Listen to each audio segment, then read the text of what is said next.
안녕하십니까. 보건복지부 제2차관 박민수입니다. 5월 13일 의사집단행동 중앙재난안전대책본부 브리핑을 시작하겠습니다. 전공의 집단행동으로 비상진료체계에 돌입한 지 13주차에 접어들었습니다.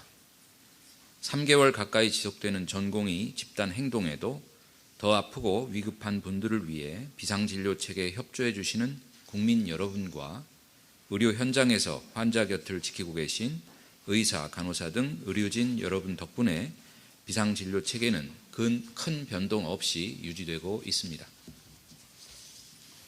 지난 금요일에는 일부 의대 교수들이 4월 30일, 5월 3일에 이어 세 번째로 집단 휴진을 예고했지만 실제 의료 현장을 비운 사례는 극히 일부였습니다. 환자의 생명과 건강을 최우선으로 생각하고 진료 현장을 지키고 계시는 의료진께 감사의 말씀을 드립니다. 주변에 동요하지 않고 환자의 곁을 끝까지 지키는 의료진 여러분 덕분에 의료체계의 근간인 의사와 환자의 신뢰가 유지될 수 있습니다. 현장을 떠난 의사 여러분들은 하루빨리 집단 행동을 접고 의료 현장으로 돌아와 환자와 그 가족의 불안감을 덜어주실 것을 거듭 당부드립니다. 다음 주 5월 20일이 되면 전공의가 3개월 이상 의료 현장을 이탈한 상태가 됩니다. 전문의의 수련 및 자격 인정 등에 관한 규정 제5조 및 시행규칙 제4조에 따라 전공의는 수련 연도 내에 수련 공백이 발생하면 추가 수련을 받아야 하며 시행규칙 제10조 및 제11조에 따라 추가 수련 기간이 3개월을 초과할 경우 전문의 자격 취득 시기가 1년 지연됩니다. 이에 전공의들이 금주 중 복귀하지 않을 경우 관련 규정에 따라 전문의 자격 취득 시기가 1년 지연될 수 있습니다. 향후 진로에 불이익이 생기지 않도록 전공의 여러분들은 근무지로 복귀하여 의사로서의 본분을 다해 주시기 바랍니다. 다음으로 비상진료 운영 상황에 대해 말씀드리겠습니다. 상급 종합병원과 종합병원 전체 입원 환자는 평시 대비 감소한 후 증감을 반복하며 조금씩 회복하고 있습니다. 5월 10일 상급 종합병원의 입원 환자는 전주 대비 3.1% 증가한 22,999명으로 평시의 69% 수준입니다. 전체 종합병원의 입원 환자는 88,561명으로 전주 대비 2.4% 증가하였으며 평시의 92% 수준입니다. 상급 종합병원과 종합병원의 중환자실 입원 환자 수는 전주 대비 소폭 감소하였습니다.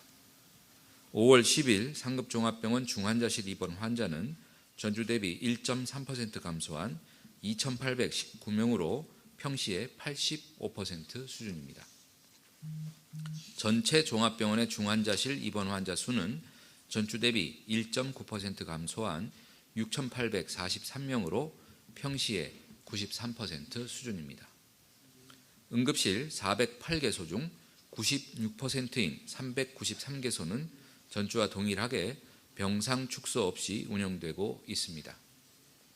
중앙응급의료센터 종합상황판에 안과, 산부인과, 외과 등 일부 중증 응급질환에 대한 진료 제한 메시지를 표출한 기관은 전주에 비해 1개소 증가한 17개소입니다. 권역 지역응급의료센터와 지역응급의료기관의 내원 환자는 전주 대비 감소하였습니다. 5월 9일에 케이타스 1 내지 2의 중증 응급 환자는 전주 대비 6.2% 감소, 중등증 환자는 4% 감소, 경증 환자는 4.8% 감소하였습니다. 응급실 과부하 여부도 지속 모니터링하고 있습니다. 비상진료 체계에 적극 협조해 주시는 국민 여러분의 성숙한 시민의식 덕분에 5월 첫째 주 응급실 접수 후 전문의 최초 진료까지 소요되는 시간은 평시의 24.7분에 비해 짧아진 20.2분으로 확인되었습니다. 응급실 평균 재실 시간은 187.3분으로 평시인 238.7분에 비해 짧아졌습니다. 다만 4월 이후 중등증 환자 증가와 의료진 피로 누적 등의 영향으로 응급실 부하가 조금씩 가중되는 추세입니다. 정부는 응급의료 현장의 상황을 다각도로 분석하고 현장에서 제기되는 의견을 지속 경청하여 중증 응급 환자 진료에 차질이 없도록 만전을 기하겠습니다. 의료계가 의대 증원 집행 정지를 요구하며 제기한 항고심 재판과 관련하여 정부는 지난 10일 금요일에 법원이 요청한 자료를 꼼꼼하게 작성하여 제출하였습니다. 재판부가 요청한 자료를 포함하여 따로 언급하지는 않았지만 참고가 될 것으로 판단되는 자료들도 성실하게 자발적으로 제출하였습니다.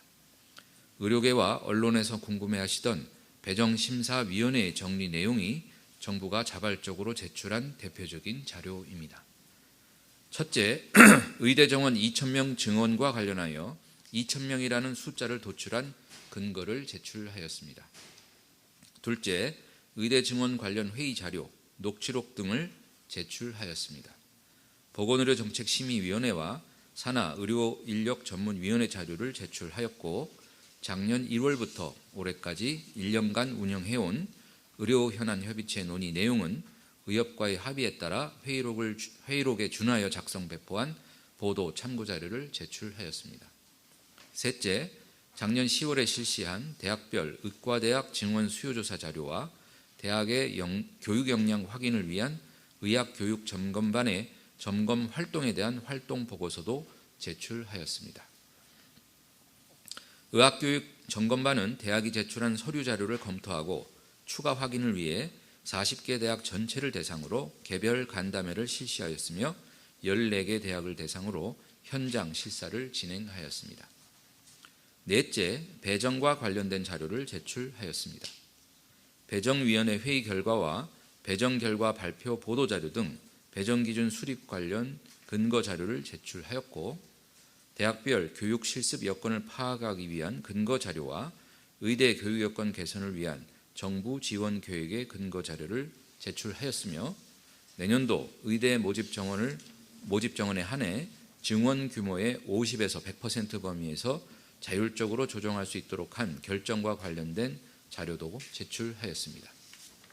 그러나 상대방 대리인은 해당 자료를 기자회견을 통해 배포할 것을 예고하였고 전체 내용은 생략한 채 일부만 강조하는 등 왜곡 전달할 우려가 큰 상황입니다.